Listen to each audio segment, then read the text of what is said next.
Konsistensi. Orang sering mengira bahwa keberuntungan itu turun dari langit. Acak, misterius, dan tidak bisa dikendalikan. Tapi kalau diperhatikan baik-baik, keberuntungan justru sering muncul di sekitar orang yang konsisten. Orang yang tetap hadir saat orang lain memilih berhenti. Orang yang mengerjakan hal yang sama, meskipun terlihat membosankan.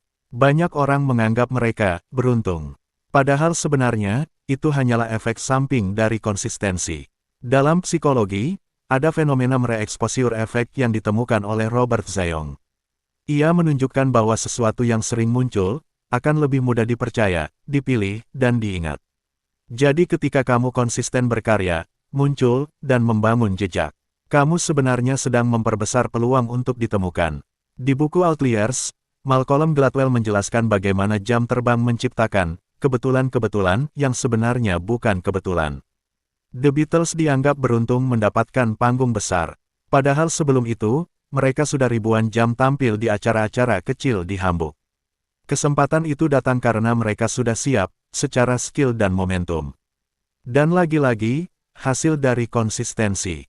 Penelitian dari University of London tentang compound practice menunjukkan bahwa latihan kecil yang dilakukan terus-menerus, jauh lebih besar dampaknya dibanding latihan besar yang jarang dilakukan. Kemampuan untuk tumbuh perlahan sering membuat seseorang tampak lebih beruntung. Padahal mereka hanya lebih siap dibanding kebanyakan orang. Secara matematis pun, keberuntungan bisa dijelaskan. Konsep Law of Large Numbers dalam statistik mengatakan, semakin banyak percobaan, semakin besar peluang mendapatkan hasil yang baik. 1 percobaan peluangnya kecil, 100 percobaan, peluangnya berbeda. Bukan berarti kamu jadi orang yang hoki. Kamu hanya membuat angka-angka berpihak kepadamu. Dalam studi tentang serendipity, seperti yang ditulis Christian Busch dalam The Serendipity Mindset, dijelaskan bahwa kebetulan baik lahir dari rangkaian tindakan kecil yang konsisten, sehingga membuka pintu-pintu kesempatan.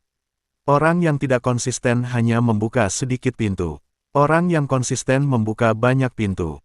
Dan peluang bertemu opportunity jadi berkali-kali lipat lebih tinggi.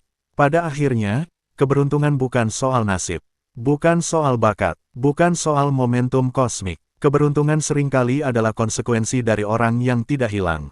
Orang yang menaruh lebih banyak jejak di dunia, sehingga peluang untuk disapa kesempatan meningkat drastis. Jadi kalau kamu ingin terlihat lebih beruntung, jawabannya sederhana, konsisten saja. Bekerja lebih stabil, hidup lebih teratur, dominasi hari-hari dengan hal positif. Tetap berbagi, tetap beribadah, tetap berjalan, dan tetap bertahan. Konsistensi, pada akhirnya, adalah cara paling rasional untuk menciptakan keberuntungan.